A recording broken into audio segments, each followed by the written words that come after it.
Hey, I'm Karai. Like some Viktor content, some mid-lane content? Consider subscribing, maybe even hitting that like button. It'll help me up a lot. And if you do, you'll get blue buff. Viktor Challenger. The only rule, I can only play Viktor. Unless it's banned, then we're playing Orianna. No Viktor jungle, no Viktor support, maybe Viktor Bali. And that's about it. Hello friends, welcome back to the Viktor 2 Challenger series. I had some offline games and it didn't go so well, but here I am back in my Masters promo. This is the third promo actually. But before we go into the games, I want to answer at least one YouTube comment. For today's comment, we will be answering when start Doran's Ring or Corrupting Pot. I think this is a pretty good question. I think a lot of people are confused about whether you should start Corrupting Pot or Doran's Ring first as Viktor. I think the general rule is that if you trade a lot, especially with your auto attacks, I think starting Corrupting Pot is fine. Otherwise, Doran's Ring will always be consistent. I also think that if you start Corrupting Pot, if you have TP and the enemy doesn't, your first TP will provide a lot more value. But anyways, without further ado, let's go straight into game one. As you can see, I'm not playing Viktor this game. Viktor is banned this game, so I had to pick Veigar. I believe that the enemy mid laner is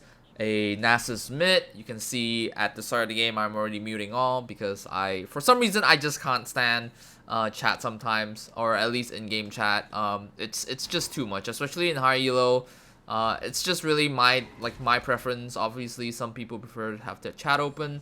But going into the matchup, you can see that not a lot is happening. We're both stacking champions. That's why I'm probably going to speed it up in just a bit here.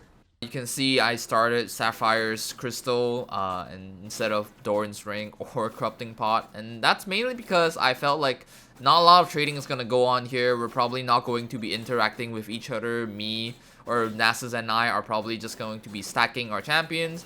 But you can already see I'm doing the classic freezing or trying to hold 3 minions in front of my turret. This really kind of hurts Nasus a lot. My jungler gets a kill. I believe Nasus did try to go over, but the general rule is that, or the general play was there, I just froze for like 10 minutes, 13 minutes. You can see like scoreboards on my score is 0-0-0 until something happened. I see some fight going on, and Predator, easy kill, easy pickup. I see Aatrox is coming around, but I believe Aatrox is actually pretty weak. I think like if Aatrox was actually better, I would have died there. Swain, this is his support Swain with Moby Boots for some reason. Jhin is also in mid lane. You can see a lot of things are going on here, but we just got 2 kills and we're scaling pretty well. 143 stacks at around 14 minutes is pretty good.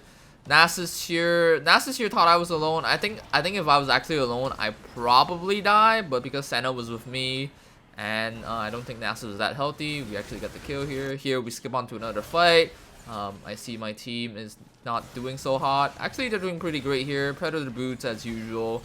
I could have just queued here, but just click one button.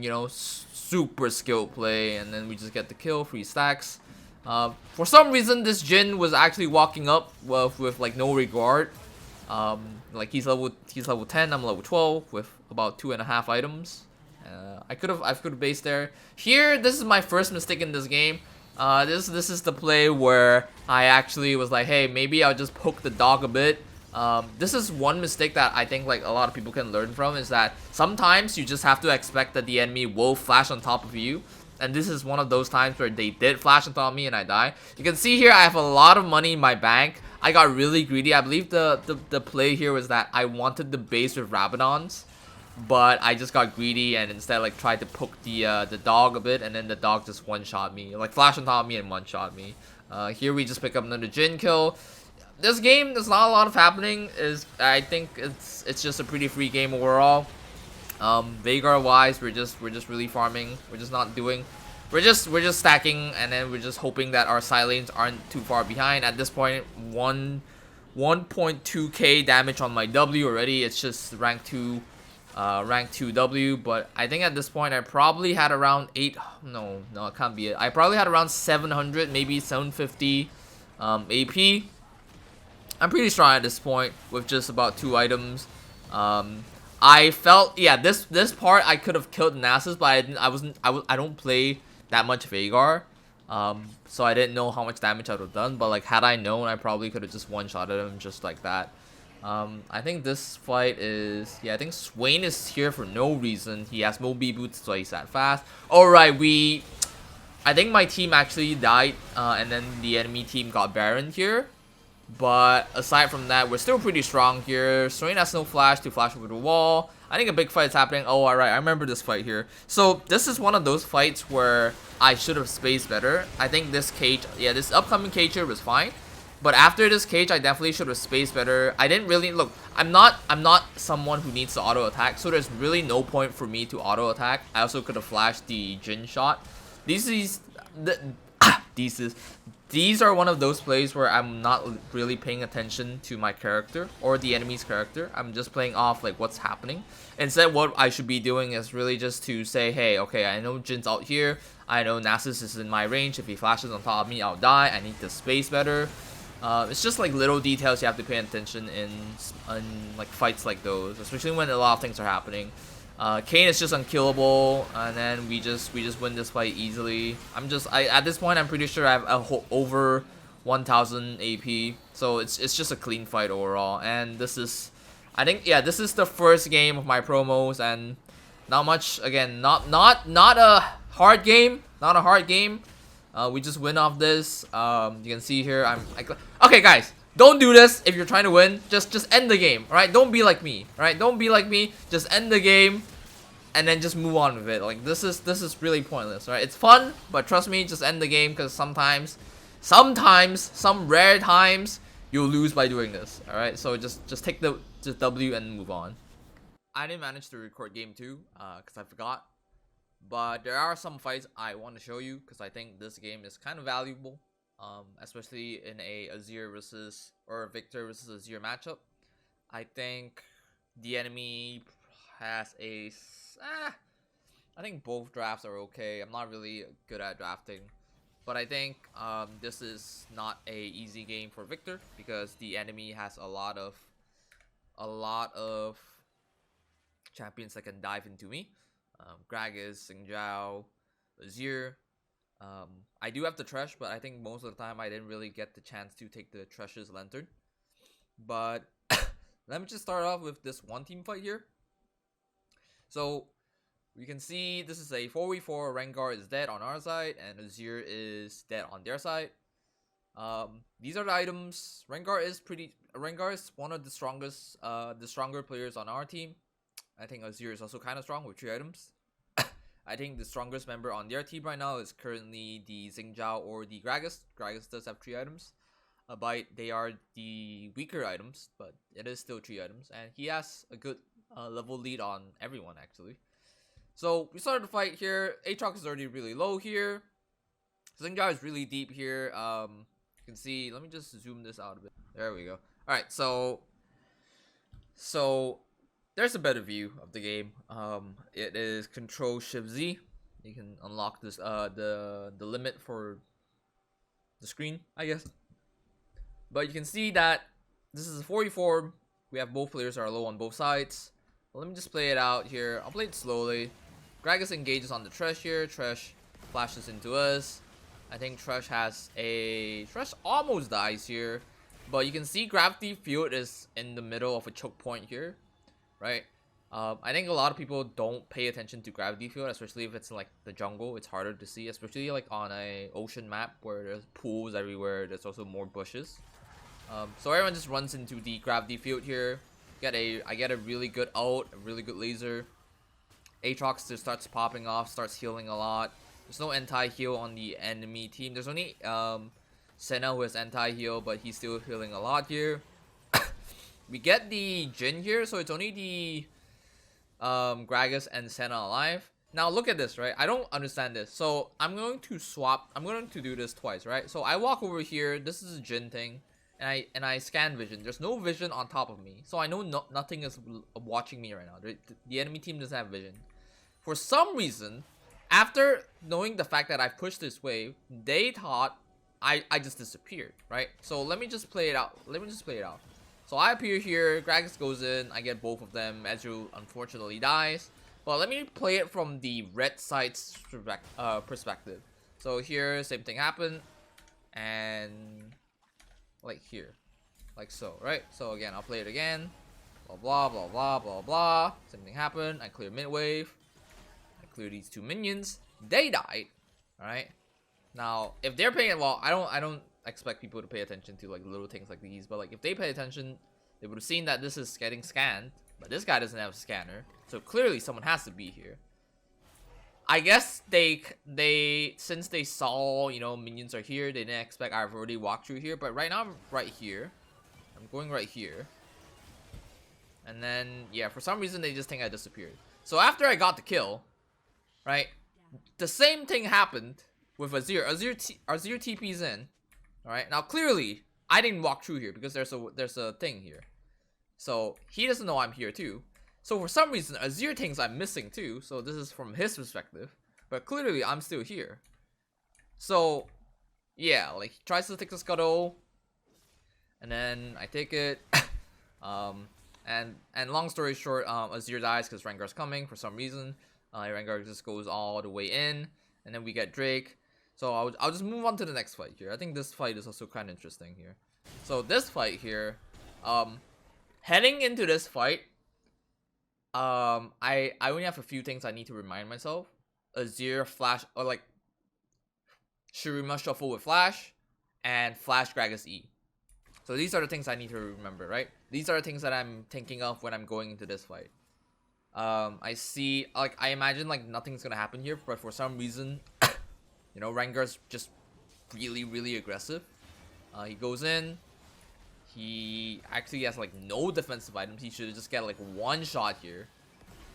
Which I think he does. Yeah, so he does get one shot here. But again, like gravity field here, no one notices it. Senna immediately dies. Gragas flash E's. And then I eat like a full combo. But because Gragas doesn't really have like pure AP, like one shot AP items like M-Pen boots, Lich Bane, even like Shadow Flame or Ludens. He doesn't really one-shot me from that health, especially late in the game. I see Azir here. I know that probably someone's going to kill me. Azir still has Shurima Shuffle, so I don't know why he flashed. He could have just, she still had Emperor's Divide, so he actually could have just stayed here in R. But I flashed the casket, get away. So notice in this like particular fight, I'm waiting for Xingqiao to E someone first because I know that Xingqiao could probably E towards me, so I didn't really want to go in. But after seeing that he's out of my range, I go in for a bit close. I go in closer, and we're just taking the fight slowly here. Xingqiao goes to here again. Once again, I'm waiting for his E. I don't really want him to E on top of me. I see that he E. Now I'm going in, and then we get the kill. Just really patient play. Not really rushing into fights here. I'm glad because it didn't actually one-shot me. But yeah, we get the win here. And then I think I'll move on to the last fight here. This is the last. Okay, guys. Again, vision, right? So if I open up the red enemy, the red team's vision, we clearly see that Rengar is moving towards this side. We clearly know that he's moving towards this side, alright? Aatrox dies here, right? Right? Like, we know he's here. Like, this is a far jump, yeah, okay? But again, we see Rengar. Like, they saw Rengar going to this bush slightly, okay? Oh, wow, that's a really good E. That's a really good E, actually. Dies, blah, blah. I didn't think that was intended. I think he wanted to E this fella. But he stopped it unintentionally. So again, Zanya saves the day.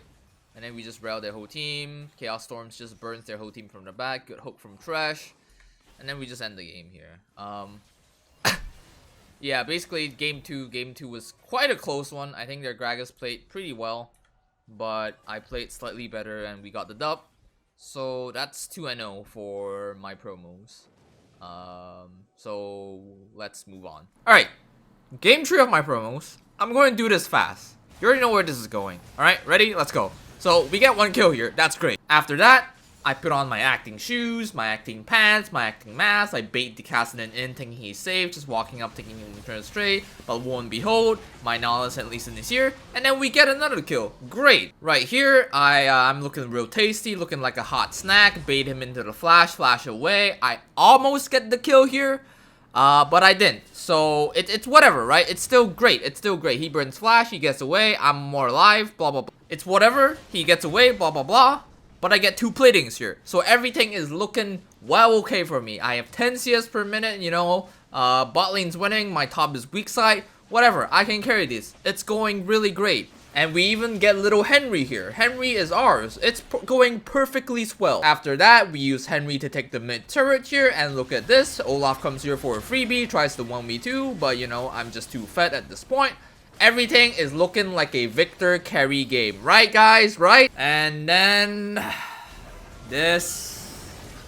I'm not even gonna say anything. I'm just gonna let you guys watch over it.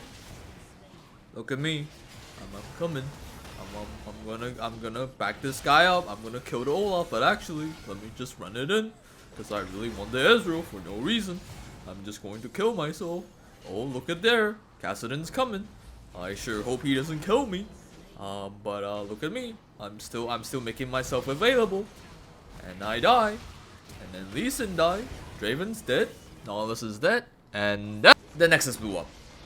That's pretty much what happened. Let's move on. So, if you're here, this is the third game. I'm 2-1 in my promos.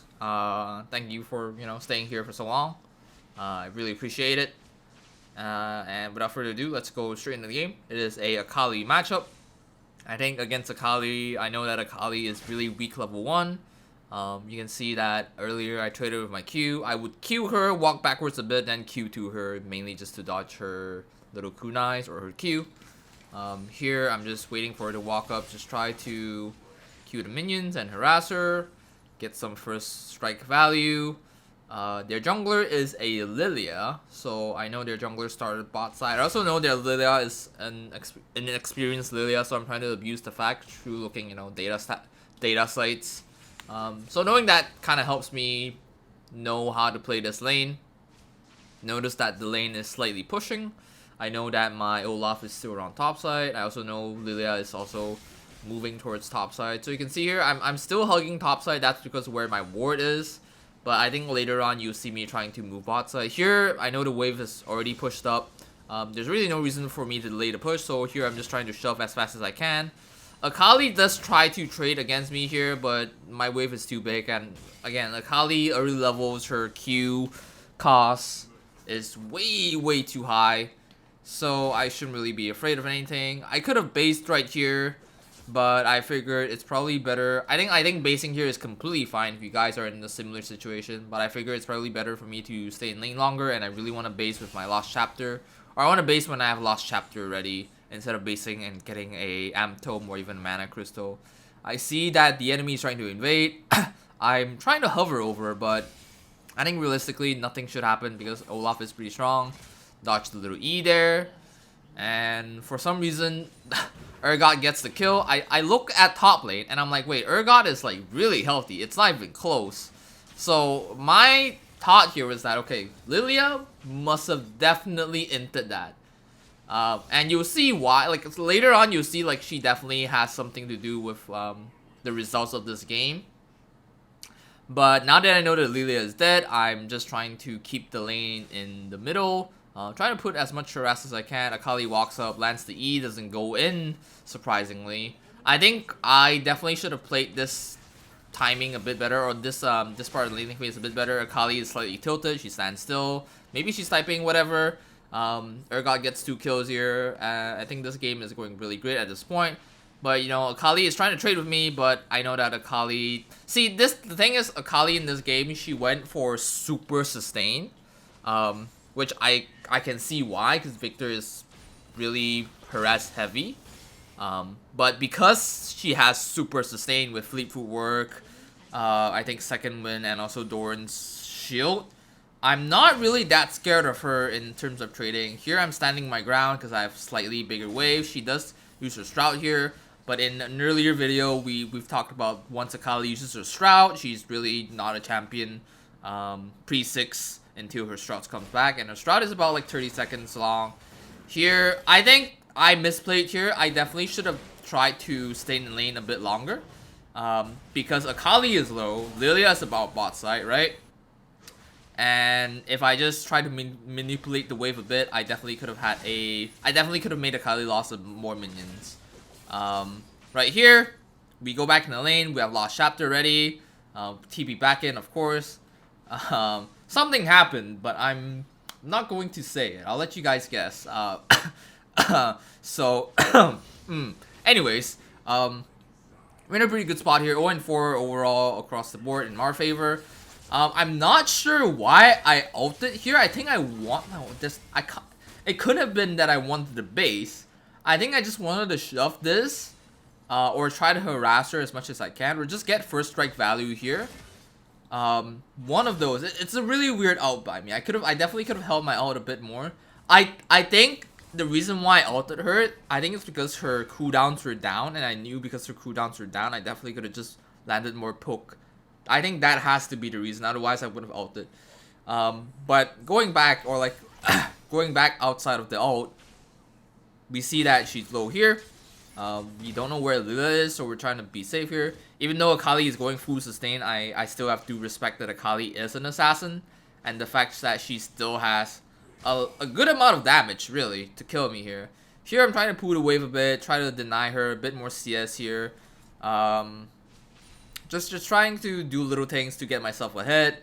We don't have wards on the side lane, so it's really dangerous for me to walk up any further than where I am. I could potentially put a ward on the top side little brush there, or like the side brush on the top. Lila comes by, she's 5, she tries to take some CS, but I think Akali pinged her, otherwise she would have taken that cannon here. So this is the point where I'm like, okay, wait a minute.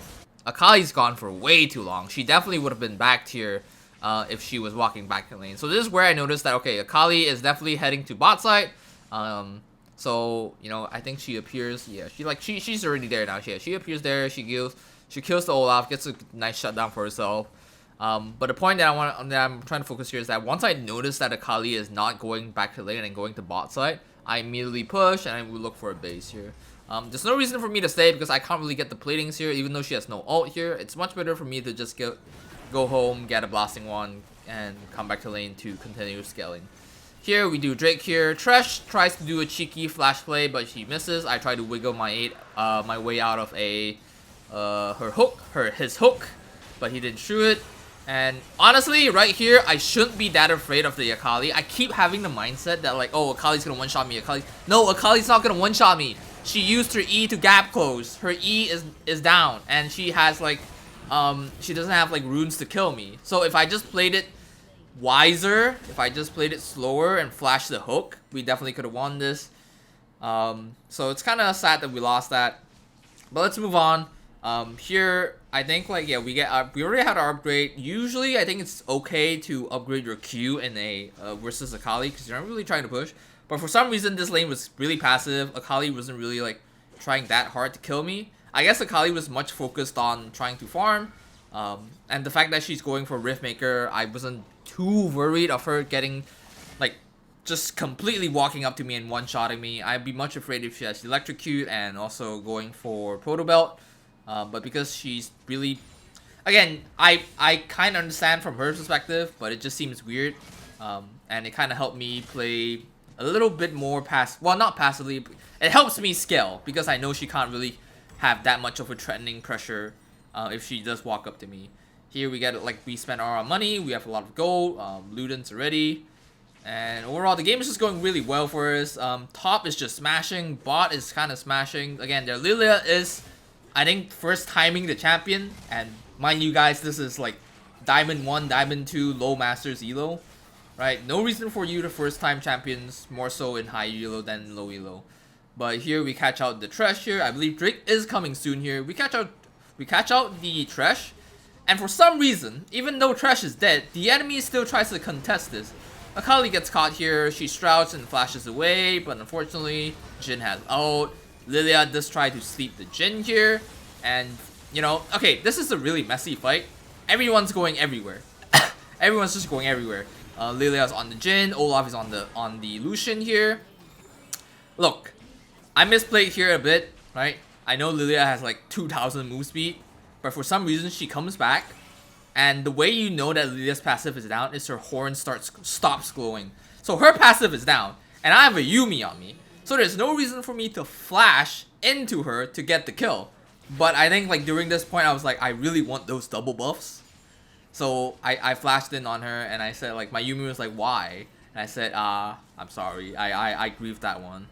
So that was like, if you guys know that you're getting the kill, don't waste your flash. Remember, like on Viktor, it's better to use your flash defensively most of the time rather than offensively. Very rarely you want to use it offensively. So moving on, it's 60 minutes around the game. We're already smashing really hard. Top is definitely smashing really hard. Akali gets caught here. Yumi tries to get the ult to catch on the Akali, but Akali is very slippery here. You can see Jhin is pushing bot side, and even though like Akali is pretty weak, I'm kind of strong, and Urgot is pretty strong.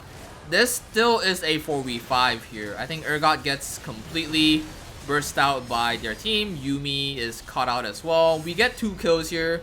I think overall it's a 2-for-2 trade. We get out, Olaf and I get out. I think a funny play is coming up here. For those of you who know, if you know, you know what's, well, once you see it, if you know, you know. But notice how like Lucian is like down 2 levels. He has 1.5 items. I have 1.5 items, maybe slightly more. My first strike is down. I really shouldn't have done that. My first strike is down. I know Lucian is coming around here, right? So I go on Lucian. He dashes in aggressively thinking he can kill me. So I'm like, okay, well, that's weird, right? Whatever. And then he dashes in again. Okay. Yeah, and then we both make the double lift joke, me and Jhin. If you know, you know. Anyways, moving on.